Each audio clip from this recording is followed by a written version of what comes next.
રામપુર ભીમપગ પ્રાથમિક શાળામાં કન્યા કેળવણી મહોત્સવ અને શાળા પ્રવેશોત્સવ કાર્યક્રમ ધામધૂમથી યોજાયો હતો। કાર્યક્રમમાં ગાંધીનગરથી પધારેલ ડોક્ટર અવનીબા મોરી, પ્રોજેક્ટ ઓફિસર તથા ડેપ્યુટી ડિરેક્ટર તેમજ વિવિધ શિક્ષણ અધિકારીઓ ઉપસ્થિત રહ્યા હતા।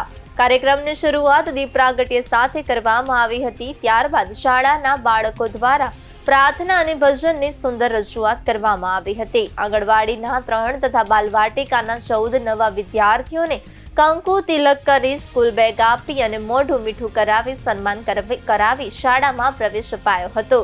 કાર્યક્રમમાં ગ્રામજનો મોટી સંખ્યામાં ઉપસ્થિત રહ્યા હતા। ગામના અગ્રણી જયંતિભાઈ ગામેતી દ્વારા શિક્ષણનું મહત્વ સમજાવતું પ્રેરણાદાયી સંબોધન આપવામાં આવ્યું હતું। અંતમાં ડોક્ટર અવનીબા મોરીએ વાલીઓને કન્યા કેળવણીના મહત્વ અંગે માર્ગદર્શન આપ્યું હતું। કાર્યક્રમ અંતે વૃક્ષારોપણ કરવામાં આવ્યું હતું। સાથે જ ગામના વડીલો અને એસએમસીના અધ્યક્ષ સહિતના આગેવાનોની ઉપસ્થિતિ નોંધપાત્ર રહી હતી। શાળાના આચાર્ય ડીએમ વણકર અને શિક્ષક મિત્રોના સહકારથી સમગ્ર કાર્યક્રમ સફળતાપૂર્વક પૂર્ણ થયો હતો।